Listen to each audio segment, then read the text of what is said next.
Okay. So, what is it like, after having done neuroscience and actually done engineering, and now you are a teacher, right? So, how is that transition uh, been, and what's it taught you? I find education fascinating. So it started off as a reaction to seeing what the system was like when. So we have two kids, a daughter and a son. They're 8 and 4 now. So this started when we started when the pandemic happened. Education or what Pass for Education came online, and we saw what that was about. And this was the same time I was working on a book as well, Journey of the Mind, where we're looking at the mind from a very theoretical angle. But if you think about it, education is really about transforming the mind, right? It's a very practical application of that.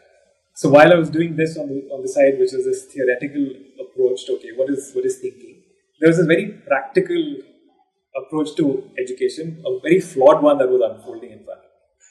So that got us thinking about education, got us thinking about, again, we also happened to move to Bombay at that time, started looking for schools, didn't find any. And then they were like, okay, so this is a great time to put all that theory to use. That's how this journey into education came to be.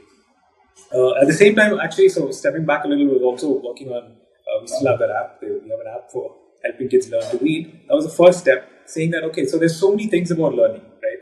If you think about foundational aspects of learning, one is learning to read, the other is learning to do math. We have a long history of educational initiatives, educational ideas, but very little about how the brain works and therefore how that can be used to make these better. So that was the genesis.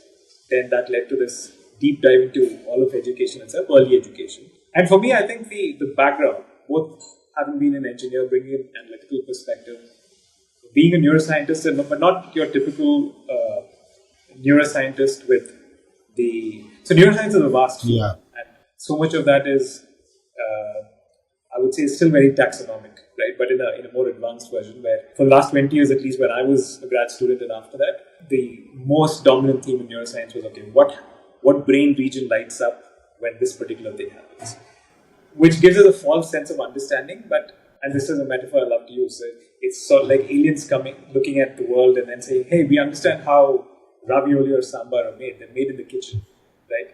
They're made in a little room that we call the kitchen, which sounds like you know something, but that we are nowhere closer to understanding how those are actually made.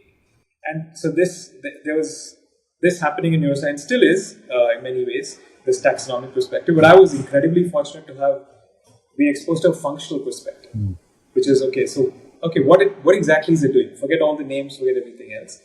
But what's happening when we're trying to learn? What's happening when we're trying to do something? What's happening when we're trying to remember, see? And being able to then apply all of this to education. For me, I think that's been revelatory. It's been fascinating. We're 2 years in, and it's still so much learning going on. Still figuring out. Okay, wow. So there are layers to this, right? We can keep unpacking things. Yeah. So I think that's how it's been.